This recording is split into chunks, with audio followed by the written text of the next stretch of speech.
Hey man, late game or drown.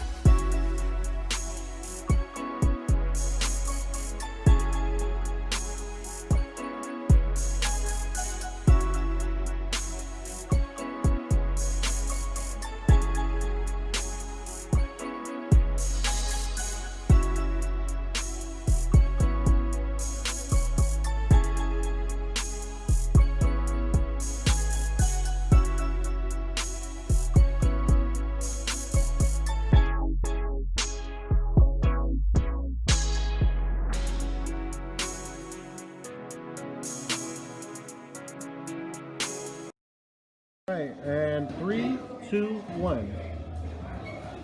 Coach T with Greedy Boxing Talk here live, Beat the Streets Boxing in Albany, Georgia.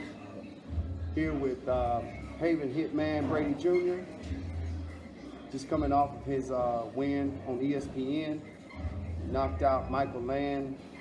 Michael Land quit after the second round of getting battered and abused in the ring. So we here live with Haven Hitman Brady Jr. Beat the Streets Boxing. He's training up in Toledo, Ohio, Soul City under Otha Jones and Rashawn Jones.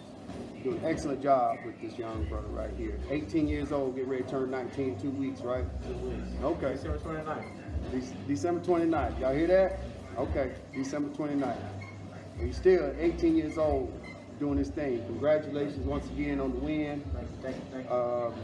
You know, what was it that in this second fight on ESPN, what was it that was different than the first fight? The second fight, I just was more calm and more relaxed, and I just let the fight come to me instead of like going towards the fight. And I think that made it made my result way better. Okay, all right.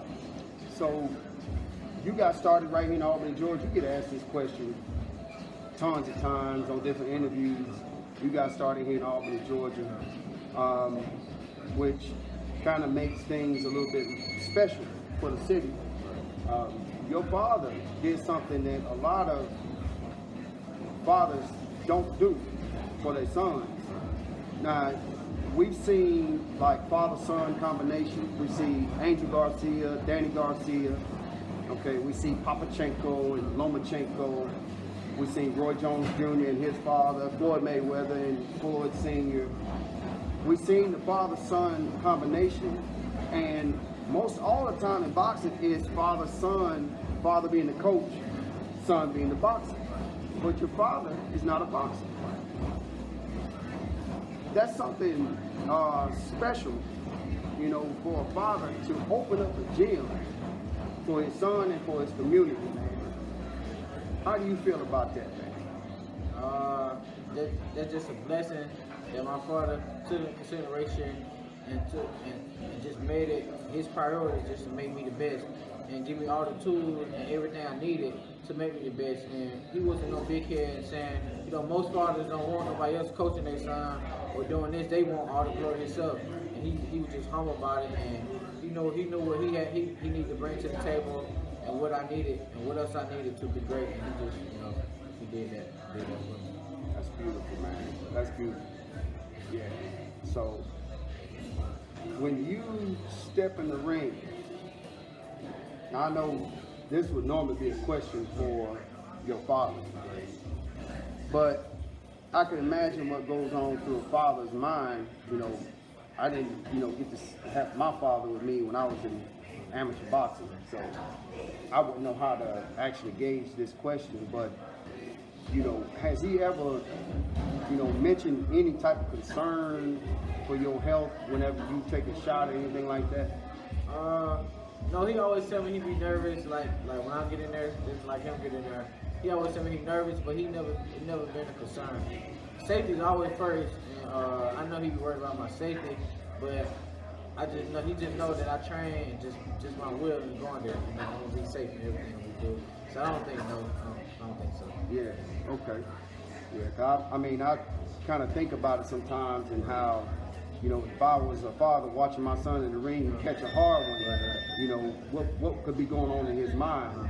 But one thing that I know he got confidence in, which is like the first day I met your father and you over at the rec center, he said, I know my son. You know, and it wasn't just him, but it's a lot of people that have said that you had this poker face about you, man. So is that something like in boxing? You didn't have to learn how to be dedicated just from boxing. Is that's something that you just born with? Yes, that's just something I was just always going with. Just with anything I do, I just always had that demeanor. It wasn't just boxing just made me just bring it out and I just could show it. You know, but it's just something I always had, just always had me. I think just from my mom's blood and my dad's blood just combined, it just made me just a killer.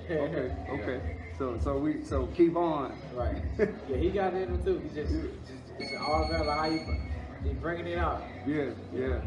No doubt about that. So when do you expect to have your next fight? I expect to have my next fight the end of February 27th or March 6th, somewhere around there. That's you got some quick turnarounds on fights, man. That's good.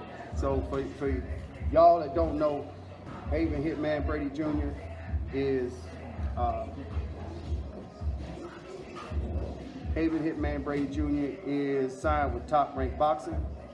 He has been signed with Split T Management as well. So that's a big plus because as far as I know, I don't remember anybody from Albany being signed with a big promotional company like Top Rank, not with where it concerns boxing. So for you, Haven, you know, a lot of eyes are on you in this area. So how does that feel? Do you have anything that you would like to say to the young people as far as, you know, the challenges you have to go through in order to be great at what you do? You got anything that you would like to say to them? Discipline, determination, and just focus. A lot of people, they'll start boxing or start doing something and they start getting hard and then they just stop. They stop right there. And boxing, it's a lot of times where it get hard and then I know you feel like that you want to quit and things, and it's just you got to stay focused and go through the hard time to see the good time. And that's what I did to the young. And just stay focused with anything you want to do. If you put your heart and soul into it, and then you practice it every day you wake up, that's on your mind. That's what you plan to do in the future. I still feel like the sky's the limit. That's right. That's how I look at it. That's right. I feel like right now a lot of kids who want to do this, like go to parties and go to games and all that. And right now I see like I want to box. I can do all that later when I have when I have the funds to go out vacation. I can go anywhere I want to. You know what I'm saying? Right. I feel so that's how I look at life now. And I feel like a lot of other kids. I mean, yeah, you supposed to have fun now. You know, I have fun every now and then, but 80% of the time, you know, it's boxing. You know, I have my little fun here and there, but I feel like you do what you have to do now, take care of business now, and later on, in 10, 15 years, you can live life how you want. Wow. Y'all hear that coming from an 18-year-old young brother? You hear that? So he's speaking to his peer group and under and some older. Yeah. I know some 50-year-olds can follow that, you know, right now. 60-year-olds can really follow that message right there. So once again, here with Gritty Boxing Talk, Coach T, with Haven Hitman Brady Jr. Thank you for the interview. Thank you for having me. Man, yeah, we're looking forward to you doing some big things and winning that world title. Probably in another year or two. Right, 10 fights. That's my goal. 10 fights. 10 fights, world title? Yeah, it's coming. It's coming. Coach T, Gritty Box Talk, we out. Peace.